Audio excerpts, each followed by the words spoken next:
Hello मित्रांनो, आज मी homemade strawberry syrup बनवते आहे। या घरच्या वाटीने ती वाटी फुल भरून स्ट्रॉबेरी होती, ह्याच वाटीने मी 1.5 वाटी साखर घेतली आहे। त्यात आपल्याला पाण्याचा अजिबात वापर करायचा नाही आहे, म्हणजे ते 6 महिने वर्षभर टिकायला मदत होईल। आणि हे मिश्रण आपल्याला मंद आचेवर होऊ द्यायचं आहे, जोपर्यंत स्ट्रॉबेरी नरम होत नाही आणि शुगर पूर्ण मेल्ट होत नाही तोपर्यंत।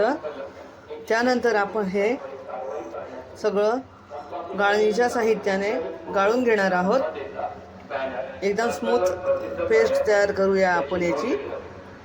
मित्रमैत्रिणींनो, मी ह्या गाळणीने गाळलं आहे हे सिरप, आणि त्यापासून जामही आपलं तयार झालं आहे। हे जाम छान झालं आहे, हे फेकून द्यायचे नाही, जॅम म्हणून वापरून घ्यायचं। आणि आपल्या स्ट्रॉबेरी सिरपचा कलर बघा मित्रांनो, नॅचरल कलर आहे, मी त्यात काही आर्टिफिशियल कलर ॲड केला नाही आहे। आणि थिकनेस पण बघा, हे आहे आपले होममेड स्ट्रॉबेरी सिरप। धन्यवाद।